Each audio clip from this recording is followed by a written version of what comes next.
Welcome to The Fault in the Facts. A new feature is available for Android users. It gives you a few seconds warning if an earthquake is headed your way, and it works here in Alaska. I talked with state seismologist Michael West about the feature. With this new feature, how much warning will people get? So it depends a lot on where the earthquake is relative to you. In some cases, there may be no warning at all, and the alert may well arrive long after the earthquake. But for other earthquakes that start further away, several seconds, in some cases, several tens of seconds, potentially a minute, becomes a real possibility. The feature does not use seismic stations, which are usually used to detect earthquakes. Tell us how it does work. Well, so every cell phone has in it essentially a small, very low-grade seismic instrument. That's how your phone knows how to do a lot of things, like when it's being held landscape or portrait, and it adjusts automatically. It is using the so-called accelerometer in there. A lot of Alaska's large and powerful earthquakes happen offshore where there's no cell phones around. How will the system work if that's where those earthquakes are coming from? So it'll be interesting to see how this plays out, but that is one of Alaska's challenges. For an early warning system to work well, you need sensors of whatever type close to where the earthquakes are happening, which may or may not be where the people are that you're interested in alerting. So for example, as you said, we have a lot of earthquakes which initiate either offshore or in more remote areas of Alaska, but produce strong shaking in our communities. The Android-based system is limited to wherever there are cell phones that are contributing data into that system. People have basically allowed the system to track their motions and movements like that. There's another system called Shake Alert that's in some Pacific Northwest states, not in Alaska yet. It uses seismic stations to give early warnings. How do the two systems compare? So the Android system is entirely based on the Android ecosystem, if you will. It uses data from Android cell phone users that allow their data to be used, and it sends out alerts currently to Android users.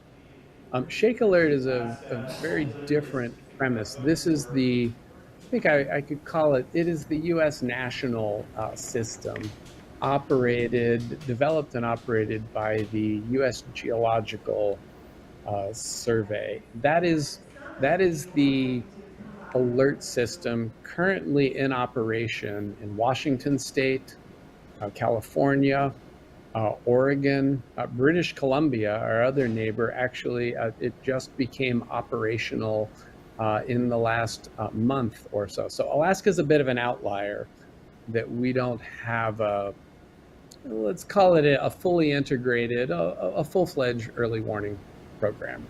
So Shake Alert has some different capabilities compared to this Android feature. Tell me about those. I think the two big differences, Shake Alert has a different level of performance because it's using a more distributed network of sensors. But probably the most impactful thing is Shake Alert is available to all end users. So whether that happens to be, an alert on someone's cell phone, perhaps more important are the abilities to connect into automated systems. So utilities, emergency facilities. Think of firehouses, police stations, systems where you are triggering an automated action, perhaps the shutdown of a critical facility before strong shaking arrives. Shake Alert is intended to enable basically any end user that wants to initiate an action, either human or automated, based on that alert. How soon may we see Shake Alert in Alaska? So as I said, Alaska's lagged behind our peer states on the West Coast. But there is, just this spring, the USGS completed an implementation plan.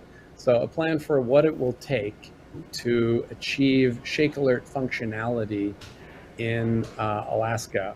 Now, there's a lot of discussions to be had about how that's developed, how it's funded. I fully expect it to take some years to come to full operation, but I think I can say that is a vibrant discussion right now at the legislative level and places like that. Scientists cannot predict earthquakes. How does this new Android feature differ from prediction? So I'm glad you asked that.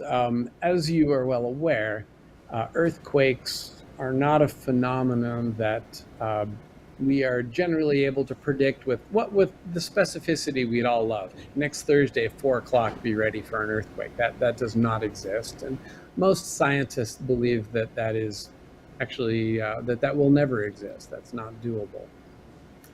But what's really neat about early warning systems, all early warning systems, is that they do give us the ability to predict shaking, because that's what you actually care about. You don't actually care about where an earthquake was or what magnitude it was. What you care about, what the engineers who designed the building that you're in right now, what they care about is how much is the ground going to shake.